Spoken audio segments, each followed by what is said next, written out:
किल्ले Raigad gas stove बंदीवरून व्यावसायिक आक्रमक. येत्या शिवराज्याभिषेक सोहळ्याच्या पार्श्वभूमीवर रायगड किल्ल्यावर गॅस स्टोव्ह आणि अन्य ज्वालाघाई साधनांच्या वापरावर घालण्यात आलेल्या निर्बंधावरून स्थानिक व्यावसायिक आक्रमक झाले. त्यांनी महाडचे प्रांताधिकारी पोपट ओमासे यांची भेट घेत या आदेशाबाबत तीव्र नाराजी व्यक्त केली.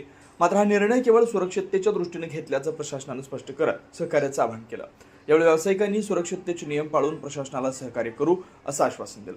मात्र कोणत्याही दबावाखाली व्यावसायिकांवर अन्याय करण्याचा प्रयत्न झाल्यास ग्रामस्थ, व्यावसायिक आणि शिवभक्त एकत्रितपणे विरोध करतील असा इशारा देण्यात आला. 5 आणि 6 जून रोजी होणाऱ्या शिवराज्याभिषेक सोहळ्यासाठी रायगडावर मोठ्या प्रमाणात गर्दी अपेक्षित आहे.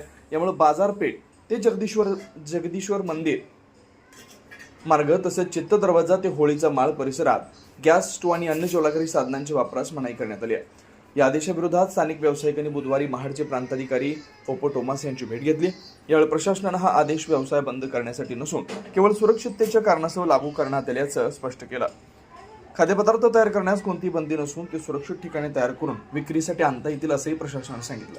दरम्यान रायगड रोपवे, कॅन्टीन आणि उत्सव समितीच्या भोजन व्यवस्थेत गॅस सिलेंडरचा वापर होत असताना केवळ स्थानिक व्यावसायिकांवरच निर्बंध का, असा सवाल व्यावसायिकांनी उपस्थित केला. सुरक्षिततेचे नियम सर्वांसाठी समान असावेत अशी मागणी त्यांनी केली. यावेळी सर्व व्यावसायिक सुरक्षिततेची काळजी घेत प्रशासनाला पूर्ण सहकार्य करतील असं आश्वासन देण्यात आलं. मात्र कुणाच्याही दबावाखाली व्यावसायिकांवर अन्याय किंवा दबाव टाकण्याचा प्रयत्न झाल्यास त्याविरोधात एकजुटीने संघर्ष करण्याचा आणि वेळप्रसंगी आंदोलन छेडण्याचा इशारा व्यावसायिकांनी दिला. रायगड किल्ल्यावरती राज्याभिषेक साजरा होत असताना व्यवसायांना, स्थानिक लोकांच्या व्यवसायांना बंदी घातली गेलेली आहे. याकडे कसं बघताय आणि शासनाकडे काय मागणी असेल? आमची शासनाकडे एवढीच मागणी आहे. आज आम्ही कित्येक वर्ष म्हणजे आमच्या सर्व पिढ्या आज आम्ही किल्ले रायगडवरती वास्तव्य करतोय आणि वास्तव्य करत असताना आज आमची उपजीविकेचं साधन हे फक्त आणि फक्त पर्यटन आहे. आज राज्याभिषेक सोहळा 2 दिवसावरती आलेला आहे आणि आम्हाला शासनाने असा आदेश दिलेला आहे की कोणी गॅस स्टोव्ह हे कोणी ज्वलनशील वस्तू वापरू नये. आज जर ज्वलनशील वस्तू वापरली नाहीये तर आम्ही स्वयंपाक कशावरती करणार, लोकांची सेवा कशी पुरवणार आम्ही? आणि खरंच आम्हाला एक आता खंत अशी वाटते की एवढ्या वर्षांनी पिढ्या जर रायगडाची सेवा जर प्रामाणिकपणे करत असू आणि जर त्या सेवा करत असताना सुद्धा जर आम्हाला शासन किंवा त्यांच्या मार्फत अन्यथा कोण शासनाच्या अधिकाऱ्यांना जर या नोटीसी काढायला लावत असेल तर खरंच आम्ही या गोष्टीचा धिक्कार करतो. आणि असा जर आमच्यावरती अन्याय होत असेल तर आम्ही रस्त्यावरती उतरल्याशिवाय राहणार नाही. आज आमच्या पूर्वजांनी रायगडासाठी आमचं खूप मोठं योगदान आहे आणि ते जर योगदान आमचं जर हे जर नाकारत असेल, कोणत्याही प्रकारचं जर अधिकाऱ्यांच्या मार्फत जर आमच्यावर दबाव टाकत असतील तर हा अन्याय आम्ही कदापि सहन करणार नाही.